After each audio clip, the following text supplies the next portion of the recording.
Hola, buenas tardes. Lo primero, daos la bienvenida y agradeceos que estéis aquí hoy en un acto, como quien pues, podría decirse, un acto triste y duro, pues, como va a ser la despedida final que íbamos a dar aquí en Langreo a Duro Felguera. Una despedida que nos vimos forzados a preparar debido al silencio institucional y silencio mediático que tuvimos que aguantar los trabajadores de Duro, viendo cómo esto se cerraba y nadie hacía nada. Entonces decidimos tirar para adelante. Esperemos que esto tenga la repercusión, por lo menos para que los que no hicieron nada, los cómplices de este cierre, tengan por lo menos la vergüenza de ponerse colorados, si os queda un poco.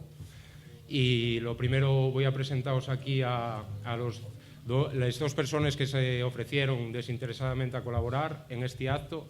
Son Manuel Sánchez Terán, que era el portavoz de los despedidos de Duro Felguera de los años 90, y María José López Mier, que va a tomar la palabra en nombre del colectivo de mujeres de los trabajadores. Agradecer también toda la colaboración que se prestaron varias organizaciones de la zona. Tenemos aquí presentes a gente del PC, a gente de Podemos, gente de la plataforma por las piscines de Pénjamo, de les subcontrates de UNOSA, el colectivo social La Semiente del Entrego, que desinteresadamente ha aportado hasta un gaitero a este acto. Muchas gracias a todos, sin vosotros no se podía haber hecho. Y bueno, vamos a dar paso primero a María José. Muchas gracias por venir a todos.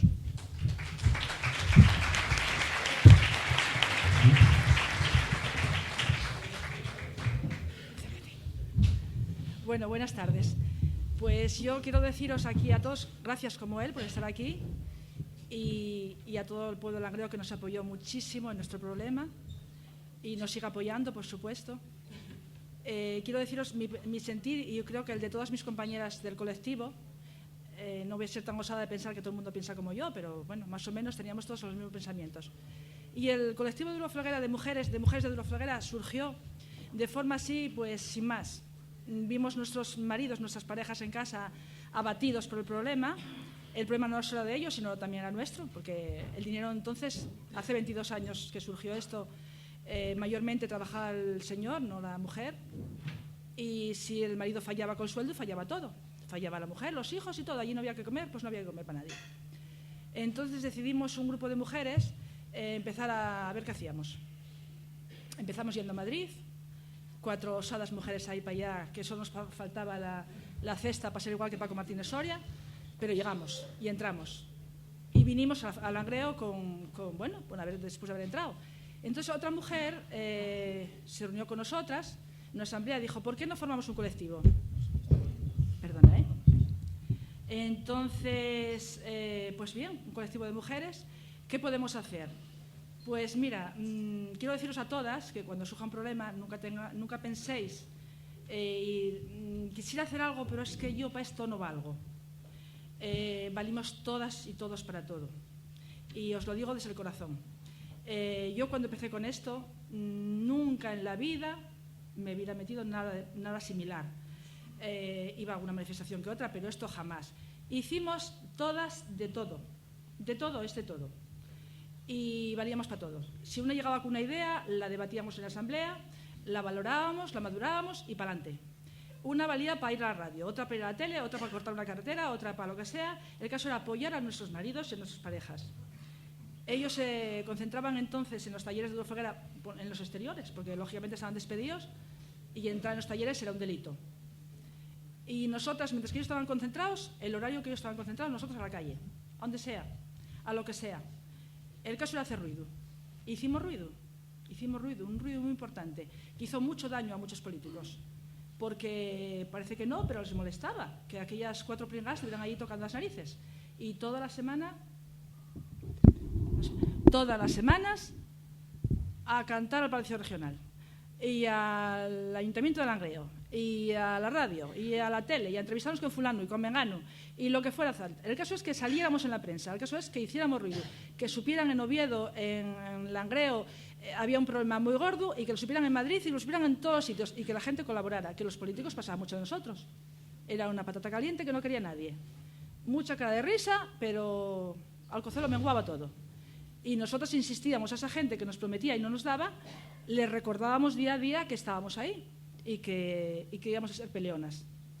Y yo creo que en parte lo logramos. Y lo dicho, es una pena que estemos aquí por este motivo hoy. Yo quisiera estar aquí para celebrar que se inauguraban los talleres otra vez, pero estamos para una despedida muy triste. Yo paso para trabajar para Oviedo todos los días en Alcotán y miro para esos talleres y me cae el alma a los pies, no quiero mirar, porque nos costó mucho sudor. Y ya nos costó a nosotros, pero a nuestros padres y a nuestros abuelos mucho más. Y está así, y no hay más. Por la dejadez de muchos políticos, de muchos gobernantes, y no sé por qué más, no sé quién tiene la culpa, pero así estamos. Y bueno, nada, yo si queréis algo, pues os lo contesto, si no, pues muchas gracias por atendernos y por haber venido. Y lo dicho, todas valimos para todo. Adelante.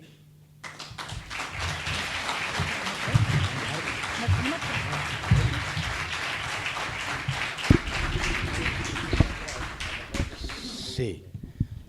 ¿Se me oye en toda la sala bien? Vale. Si no me lo decís y me acerco más, a ver cómo lo hacemos, ¿vale?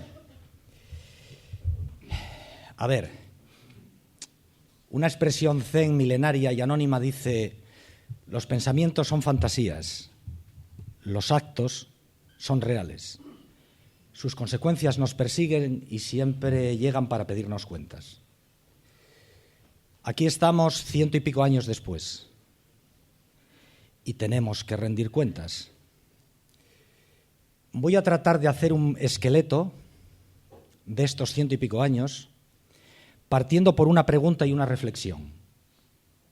Una reflexión que nos tenemos que hacer todos desde aquí, pero sobre todo aquellos que irresponsablemente conducen esta tierra no se sabe muy bien hacia dónde. Una tierra que 30 años después de entrar en Europa sigue incomunicada con esta.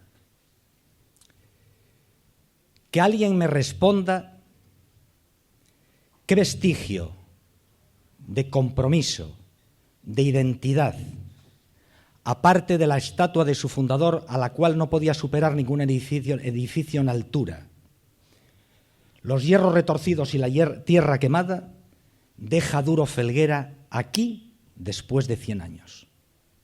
Nada, la cagada. Con eso todo está dicho. Alguien que llega a una vega bucólica donde había todo tipo de especie cinegética, salmones, árboles de hoja caduca, una gran vega que era el Pradón de la Felguera, donde la gente vivía del cultivo y de la ganadería,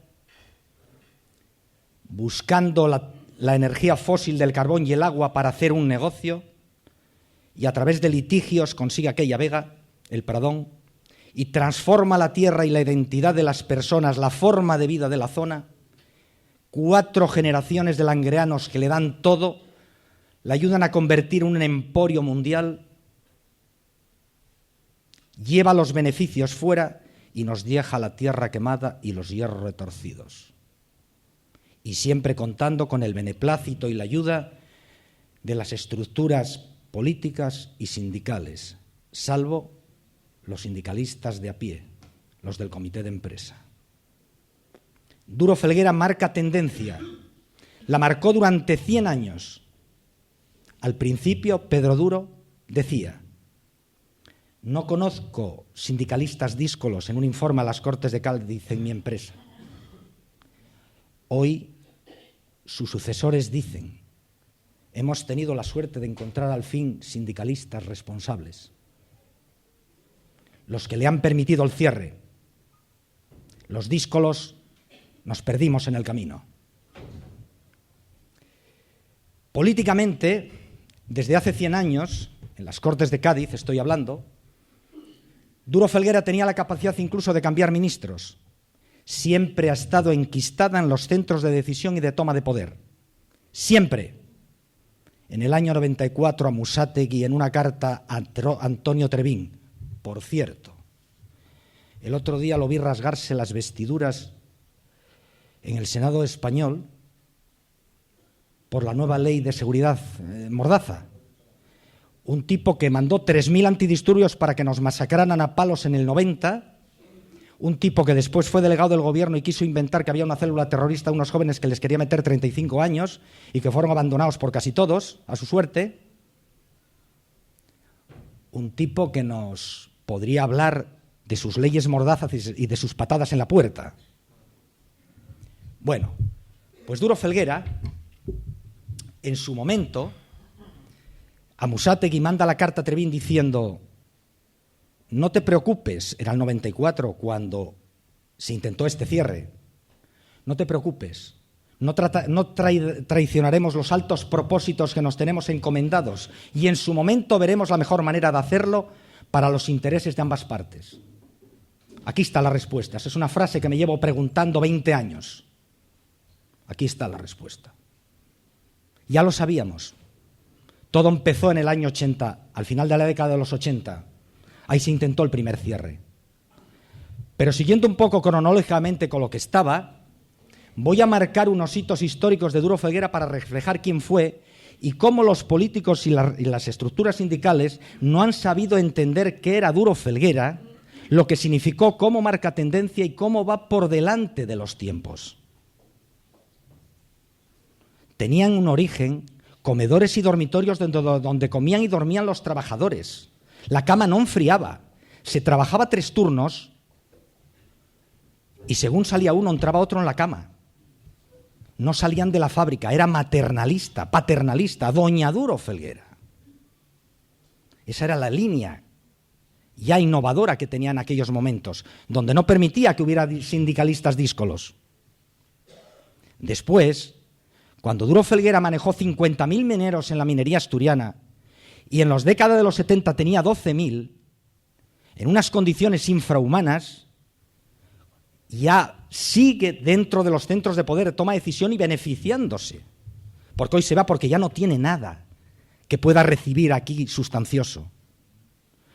Se crea UNOSA, le pasa a los 12.000 mineros, a la empresa pública, le dan dinero a cambio y le permiten entrar en otras vías de negocio donde le facilitan todo tipo de situaciones, de terreno, de subvenciones. Cuando se crea UNINSA, Duro Felguera tenía una siderurgia absolutamente anticuada. Le da 3.000 trabajadores a la UNINSA, que era la creación de la siderurgia que crea la dictadura de Franco. Y los hierros retorcidos. A cambio recibe dinero, más ayudas para crear una nueva línea de negocio. Cuando crea los talleres de Barros, 100.000 metros cuadrados, se cambia un plan urbanístico para que Duro Felguera construya ahí esos talleres. Dinero, subvenciones a cambio. Cuando al final de los 80, conjuntamente con la que después fue carcelera en Asturias y alcaldesa de Gijón, que era entonces consejera de Industria, doña Paz Fernández Elgueroso, se traen el invento de Eurometals, primer intento descarado de cierre. Allí era donde definitivamente se iba a cerrar. La lucha de los 90 significó ganar 20 años. La obligamos 20 años, que dilapidaron otros, y no me estoy refiriendo a los trabajadores precisamente. Hay hitos, marcas indelebles en la tierra y nombres y apellidos que demuestran quién tiene la responsabilidad. ¿Quién la ayudó? Porque Duro Felguera, no olvidemos, que propuso, otros dispusieron. Propuso despedirnos. Otros firmaron y sentenciaron el despido. Un ministro asturiano, Noval, y un gabinete asturiano, el de Noval. Noval tenía un gabinete asturiano. Y unos sindicatos que nos traicionaron 3 veces a la espalda. Podría contar infinidad de anécdotas y nos llevaría muchísimo tiempo hablar de todo esto, y sobre todo por una razón. Esto no tiene que quedar aquí simplemente, porque es que Duro Felguera, no olvidemos, que transformó esta tierra y cambió la forma de vida de las personas y su manera de pensar aquí. Y hoy se va sin dejar nada a cambio, dejando la cagada. Pues en los 90, al inicio de los 90, se inventan la filialización, que era el intento de cierre. Traen una empresa Eurometals que no existía, era un cascarón, era inexistente, y entonces decían, ahí pasamos los trabajadores que contratan de nuevo, olvidándose del Estatuto del Trabajador, y abrimos una empresa para la aviónica. Firman los sindicatos, el pelotazo era de 14.000 millones, 3.000 ya, y todo esto lo tengo documentado, en el Boletín Oficial del Estado, 3.000 millones de la época. Los sindicatos, tengo la firma de los sindicatos. Se niega el comité de empresa y la asamblea de trabajadores. Y una semana después se demuestra que tenemos la razón. Duro Felguera, sirviéndose de aquella firma de los sindicatos, plantea el expediente de extinción de contratos. Ese fue el origen, porque ahí era donde se iniciaba el cierre. Hemos avisado desde entonces de que Duro Felguera se iba definitivamente, no se lo han querido creer. Después, el presidente del Principado la ayuda a marcharse al Parque Tecnológico de Gijón. Estamos hablando del año 2000. El señor Areces. Es decir, marcando una serie de hitos históricos que requerirían un estudio en profundidad, y hay sobrada documentación, datos, nombres, apellidos que se pueden dar, se demuestra que la forma de actuar de Duro Felguera fue llegar buscando un negocio, ya no hablemos de los 18.000 millones de liquidez que desaparecieron, en fin, me estoy dejando en el tintero muchas cosas porque tampoco os quiero aburrir, aunque esto requeriría evidentemente un estudio en profundidad. Hubo un momento en que iba a hacer un libro, decidí no hacerlo porque son demasiadas emociones y quizá me iba a pesar, tal vez, me iba a pesar algunas cosas que han sucedido en el camino y algunas traiciones muy graves. Pero creo que igual llegó el momento de tener que hacerlo. Es tanto lo que hay. Y es más, este acto yo creo que no debe de ser esa despedida, sino que debe de implicar algo más. Mirar, que no os convenzan con tonterías. En los 90, el triunfo de los trabajadores fue por una sola razón. Los trabajadores de Duro Felguera, que se hicieron a la medida de ella, una de las patronales más duras y que digo marca tendencia, transformó a los trabajadores y los hizo a su forma y manera, pero también contestatarios como tales. Y entendieron como nadie que a Duro Felguera solamente se la derrotaría creándole el mismo problema insoluble que ella nos había creado a nosotros. Vencerla allí donde tenía sus intereses. Ella se estaba dedicando a la financiación y a la subcontratación de obra fundamentalmente. Si nosotros conseguíamos saltar el Atlántico y al Magreb y perjudicarla en los mercados internacionales, ella perdería o se vería obligada a tener que sentarse con nosotros y negociar. Cuando la competencia de Duro Felguera cogió las movilizaciones de los trabajadores, fundamentalmente el sabotaje, sí, el sabotaje. Y no me siento precisamente orgulloso de ello, ¿vale? Pero era la única herramienta posible para conseguir que en los mercados internacionales Duro Felguera no contratara una puñetera obra. Entonces llamó y dijo, ahora lo entiendo, lo has conseguido. No vendemos una chapa y esto cierra. ¿Ahora qué? Ahora que tenemos el mismo problema insoluble, negociemos. Duro Felguera no negocia si no se entiende clarísimamente que esto es una correlación de fuerzas y que a ella la hay que buscar donde tiene los verdaderos intereses. Y esto es así. Estamos viviendo unos tiempos donde nos están vendiendo la moto una vez sí y otra también. Esta sociedad tiene que cambiar. Pero esta sociedad tiene que cambiar aceptando que tenemos que vivir de otra manera. ¿Tenemos que sufrir? Sí, tenemos que sufrir. Pero tenemos que ser consecuentes con lo que somos. Y desde ahí, vivir como es la vida. No una vida de promesas, porque el hombre y la mujer que prometen, mienten. Porque prometer es una entelequia. Nosotros fuimos capaces de entender cómo se había que enfrentar a Duro Felguera. Aquello significó una sinergia positiva, un entendimiento de la comarca, un compromiso, y Duro Felguera se vio obligada a aplazar 20 años lo que tenía en mente entonces, que era especular con los terrenos, el nuevo langreo, el pelotazo de Eurometals, todo aquel tipo de cosas. Pero yo insisto, En el año 2011, lo tengo aquí, escribí un artículo más o menos que cuenta estas cosas y algunas más y que la prensa no me quiso publicar.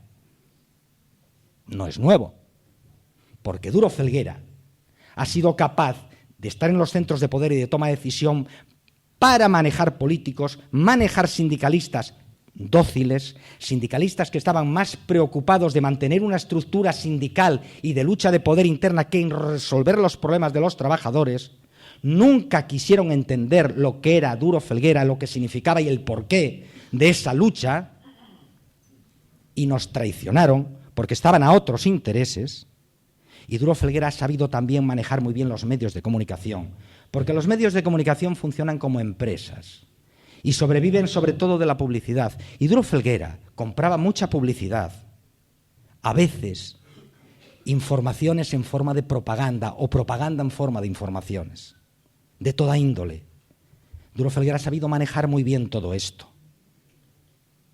Insisto, esto da para mucho. No quiero extenderme más porque probablemente cansaseis, ¿de acuerdo? Y no quiero tampoco ocupar ningún lugar. Yo creo que ahora mismo pues me gustaría que todo esto sirviese para que de alguna manera de aquí se crease algo que siguiese peleando por el compromiso que Duro Felguera tiene firmado en fuego y sangre con esta comarca y estas personas, y que no se puede ir así como así, y que la hay que buscar allí donde esté para perjudicarla de la misma manera que nos está perjudicando, porque nos deja la cagada, la tierra quemada, los hierros retorcidos y ningún tipo de compromiso ni identidad para una comarca que le dio todo el emporio que tiene. Evidentemente, no estoy pensando ni en los partidos políticos, ni en los gobernantes, ni en las estructuras sindicales. Porque si no lo hicieron y no lo quisieron entender, por distintos motivos y causas, en los momentos en los que algunos estábamos insistiendo en que esto lo había que defender porque no era una empresa solamente, sino que eran 4 generaciones de langreanos que habían dado toda su vida por esto, y que además eso había significado algo muy importante, porque 100 años de industria crea toda una cultura industrial, un tejido industrial y una forma de vida, y eso además era un valor en sí mismo para que se hubieran podido captar verdaderas líneas de trabajo de Europa si hubiéramos estado comunicados, porque hay que ver cómo la Comunidad Económica Europea, cuando entramos 30 años después y estuvimos ahí comunicados, ahí hay una responsabilidad y una estrategia clara, y aquí hay gente que lo sabe. Hay un estudio que se llamaba el estudio ERA. Hay toda una responsabilidad en esto. Esto se está quedando como se está quedando porque probablemente tienen las miras puestas en otras cosas cuando aquí ya no quede gente. El agua y la electricidad probablemente. Entonces, todo eso tiene unas connotaciones clarísimas en lo que estamos viendo aquí. Y quienes tenemos que de alguna manera ponernos manos a la obra y al frente de todo eso es la población, la gente joven. Y la gente joven que no espere que aquellos que nos han traído aquí nos saquen de este entuerto, nos van a seguir llevando por los mismos caminos, que lo tengan presente. Hoy aquí estamos en una disyuntiva que algunos avisamos hace 20 años. Es doblemente doloroso porque lo vimos allí y lo tenemos que padecer aquí. Pero no me gustaría que quedase simplemente en esto. Insisto, hay una historia, hay todo un bagaje, hay 4 generaciones de langreanos detrás, hay toda una historia que no es que la haya que escribir, sino que hay que aprender de ella. Y hay que coger ese espíritu, esa idiosincrasia, esa vitalidad y esa sinergia que nos dejaron 4 generaciones de langreanos, donde había una vega, hoy hay todo esto, y no se puede quedar en nada como lo está dejando Duro Felguera. Y termino diciendo, pensar, reflexionar, 100 años después, se va sin dejar ningún tipo de compromiso ni ningún tipo de identidad. Porque unas escuelas, un colegio que había hecho, lo había hecho para educar a la gente que iba ahí para después manejarla y explotarla a su antojo. No para que fuera una escuela que enseñase a despertar a los niños y a la juventud hacia unos tiempos nuevos. No, Duro Felguera no quería que despertásemos. Duro Felguera nos quería dóciles, sumisos, lo que ella llama responsables, para explotarnos, utilizarnos, sacar los beneficios fuera y un día largarse y dejarnos la cagada, y perdonar la expresión. Gracias.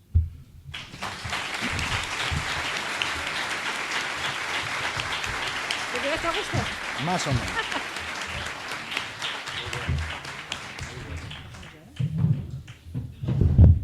Bueno, nuevamente agradeceros a todos la asistencia. Ahora también quiero agradecer a la Sociedad Festejo San Pedro que nos cedió esta sala con un desinterés total. Y convocaos ahora, vamos a salir ahí afuera, al son de la gaita vamos a ir en marcha hasta la estatua de Pedro Duro, donde el compañero Antón Saavedra y yo le haremos un responso de despedida a la empresa. Muchísimas gracias.